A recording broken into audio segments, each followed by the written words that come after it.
एक आदमी है जो इस मिशन को पूरा कर सकता है। क्रांतिकारी है हम, मरते दम तक लड़ेंगे। क्रांतिवादी सेना। गया जिले में क्राइम का ग्राफ बहुत तो आप लोग देख लिए मैं किसके बारे में बात करने वाला हूँ। हाँ, किसी का बारे में बात करने वाला हूँ। हाँ, वही रोशन रॉय के बारे में बात करने वाला हूँ, जो कि रोशन रॉय का जेल स्टार मूवी के ट्रेलर रिलीज हो गया है। हाँ, रिलीज जेल स्टार मैं आप लोग को बता देना चाहता हूँ।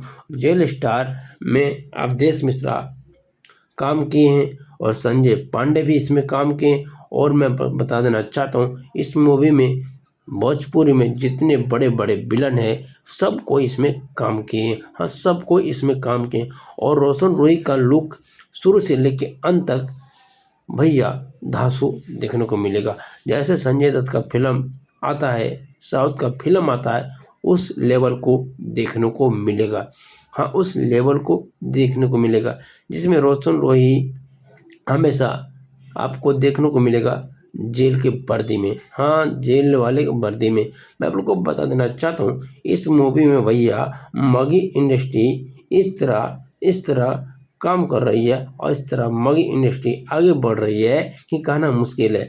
जिस एक तरफ तो भोजपुरी इंडस्ट्री खतरे में है और दूसरी तरफ हमारा मगी इंडस्ट्री इस लेवल पे काम कर रही है कि कहना मुश्किल है। हमारा मगी इंडस्ट्री के सारे कलाकारों ने वीडियो देखने के लिए धन्यवाद।